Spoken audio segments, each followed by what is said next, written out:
दम मारो दम मिट जाए हम।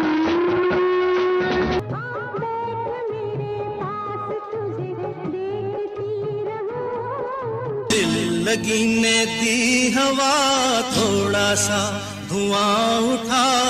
यार दिलदार तुझे कैसा चाहिए, प्यार चाहिए मेरी महबूबा महबूबा महबूबा, तुझे जाना है तो जा।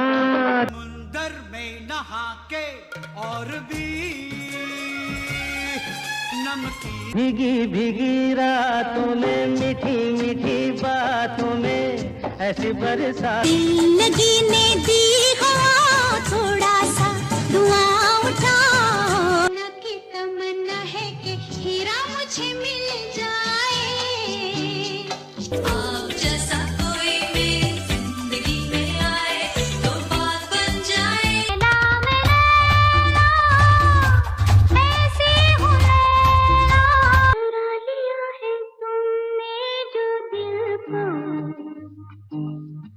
दोस्तों, देवानंद की फिल्म दम मारो दम से लोगों को अपना दीवाना करने वाली 70 के दशक की बोल्ड अभिनेत्री जीनत अमान अपनी पर्सनल लाइफ को लेकर हमेशा विवादों से घिरी रही। कभी बॉयफ्रेंड ने तो कभी पति ने उनके साथ बेरहमी की। जीनत अमान ने अपने फिल्मी कैरियर में कई सुपरहिट फिल्में दी। उनके अभिनय के साथ साथ लोग उनकी खूबसूरती के भी काफी दीवाने थे। एक समय ऐसा था जब जीनत अमान को हिट फिल्मों की गारंटी माना जाता था। फिल्म इंडस्ट्री से ताल्लुक रखने वाली जीनत के पिता अमानुल्लाह खान फिल्मों की स्क्रिप्ट लिखते थे। उन्होंने बतौर को राइटर मुगले आजम और पाकीजा लिखी। 13 साल की उम्र में ही जीनत के पिता का निधन हो गया, जिसके बाद उन्होंने अपने नाम के आगे अमान लिखना शुरू कर दिया। उन्हें शुरुआत से ही मॉडलिंग और एक्टिंग का शौक था। जीनत ने मिस इंडिया प्रतियोगिता में हिस्सा लिया और 1970 में मिस इंडिया पैसिफिक बनने में कामयाब रही। इस खिताब के बाद जीनत के लिए फिल्मों की राह आसान हो गई। हालांकि उनकी शुरुआती कुछ फिल्में नहीं चली तो उन्होंने बॉलीवुड छोड़ने का फैसला कर लिया। जीनत को पहचान मिली 1971 में देवानंद की फिल्म हरे रामा हरे कृष्णा से। इस फिल्म की सफलता ने जीनत के लिए फिल्म इंडस्ट्रीज के दरवाजे खोल दिए। जीनत अमान जहां एक के बाद एक सुपरहिट फिल्में दे रही थी, तो वहीं वे अपने अफेयर को लेकर भी लगातार चर्चा में रही। हिंदी सिनेमा के इतिहास में कई ऐसी फिल्में मौजूद हैं जो आज भी बेहतरीन फिल्मों में गिनी जाती हैं। राज कपूर की फिल्म सत्यम शिवम सुंदरम ऐसी ही फिल्मों में से एक है। इस फिल्म की कहानी से लेकर इसके गाने और डायलॉग तक दर्शकों को काफी पसंद आए थे। इसके साथ ही फिल्म में नजर आई स्टार कास्ट ने भी दर्शकों का दिल जीत लिया था। इस फिल्म में उस समय की जानी मानी अदाकारा जीनत अमान ने रूपा नाम की एक लड़की की भूमिका निभाई थी। फिल्म में अभिनेत्री ने काफी बोल्ड किरदार निभाया था, जिसकी वजह से उनका यह किरदार आज भी इंडस्ट्रीज के बोल्ड किरदारों में शामिल है। लेकिन बहुत कम लोग ही जानते होंगे कि फिल्म सत्यम शिवम सुंदरम में रूपा के किरदार के लिए जीनत अमान पहली पसंद नहीं थी। इस फिल्म के लिए यह किरदार पहले फिल्म इंडस्ट्रीज की ड्रीम गर्ल हेमा मालिनी को ऑफर किया गया था। दरअसल राज कपूर ने यह फिल्म हेमा मालिनी को ऑफर की थी। फिल्म की स्क्रिप्ट सुनने के बाद अभिनेत्री काफी हैरान रह गई थी, क्योंकि फिल्म में रूपा का किरदार हेमा मालिनी की छवि के बिल्कुल अलग था। बस फिर क्या था, हेमा मालिनी के किरदार को न करने पर सत्यम शिवम सुंदरम में रूपा का किरदार जीनत अमान की झोली में आ गिरा। हेमा के बाद राज कपूर ने जीनत अमान को यह फिल्म ऑफर की। उस समय राज कपूर जीनत अमान के साथ वकील बाबू फिल्म में काम कर रहे थे। फिल्म सत्यम शिवम सुंदरम के लिए जीनत अमान ने हाँ कर दी और यह किरदार इतिहास के पन्नों में दर्ज हो गया। एक वक्त था जब बॉलीवुड में जीनत अमान और राज कपूर के अफेयर के चर्चे जोरों पर थे। कहा गया कि इसी वजह से राज कपूर ने जीनत को अपनी फिल्म सत्यम शिवम सुंदरम में लीड रोल दिया था, लेकिन देवानंद ने इसे अफवाह समझ अनदेखा कर दिया था। देवानंद साहब जीनत अमान की खूबसूरती पर इतने फिदा थे कि उन्हें फिल्म हरे रामा हरे कृष्णा में कास्ट कर लिया। फिल्म हरे रामा हरे कृष्णा में जीनत ने देवानंद की बहन का किरदार निभाया था। शूटिंग के दौरान ही देवानंद को महसूस हुआ कि वो जीनत से प्यार कर बैठे हैं। जीनत की हर बात देवानंद साहब को पसंद आती थी। वो जीनत के प्यार में डूबते जा रहे थे। उनके प्यार की खबर जीनत से पहले मीडिया को हो गई थी। मीडिया में दोनों के लिंकअप की खबरें पढ़ देव साहब खुश हुआ करते थे, जिसका जिक्र खुद देव साहब ने अपनी ऑटोबायोग्राफी रोमांसिंग विद लाइफ में किया था। एक दिन देवानंद ने जीनत को प्रपोज करने का फैसला किया।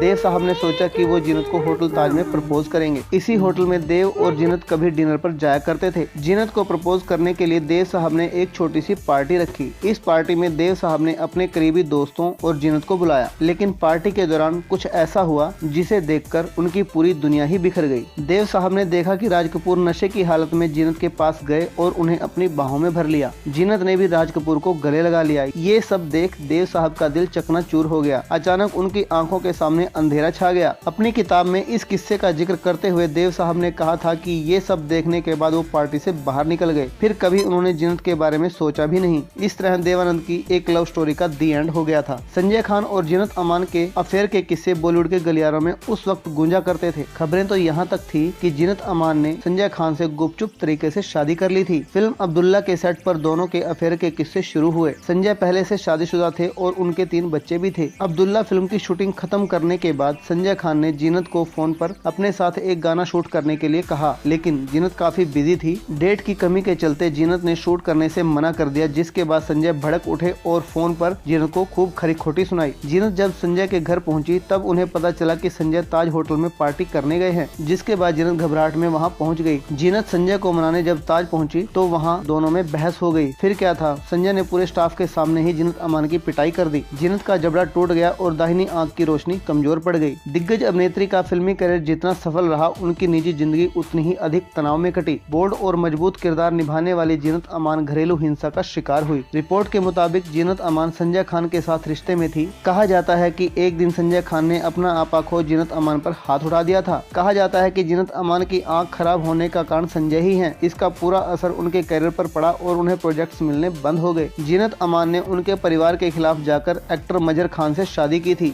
शुरुआत में सब सही चल रहा था। दोनों की शादी उन दिनों मीडिया में सुर्खियों में रहती थी, लेकिन बाद में दोनों के बीच विवाद बढ़ने लगा। आलम यह था कि मजहर जीनत के साथ हाथापाई करने लगे थे। शादी के बाद जीनत और मजहर के 2 बच्चे हुए, लेकिन इसके बावजूद मजहर के बर्ताव में कोई बदलाव नहीं आ रहा था। दरअसल मजहर चाहते थे कि जीनत बॉलीवुड को छोड़ दे और घर के काम संभाले, लेकिन जीनत ने उनसे साफ मना कर दिया, जिसके बाद दोनों के बीच खूब मारपीट होने लगी। यह सिलसिला कुछ समय तक चला, जिसके बाद 1993 में मजहर की बीमारी का पता चला। जीनत बताती हैं कि वो 1993 से लेकर 1997 तक मजहर के इलाज में लगी रही और दिन रात अस्पताल के चक्कर काटती रही, यह सोचकर कि उनके पति बच जाएं। हालांकि मजहर को बचाया नहीं जा सका। अभिनेत्री की माने तो मजहर के जाने के बाद उनके घर वालों ने सारा पैसा अपने पास रख लिया और जीनत और उनके बच्चों के लिए फूटी कौड़ी तक नहीं छोड़ी। जीनत अमान ने यह भी बताया कि उनकी सास ने उनके बेटे के भी कान भर दिए थे। हालांकि अभिनेत्री की माने तो आज उनके बच्चे न सिर्फ अपने पिता बल्कि अपनी मां दोनों की ही बड़ी इज्जत करते हैं।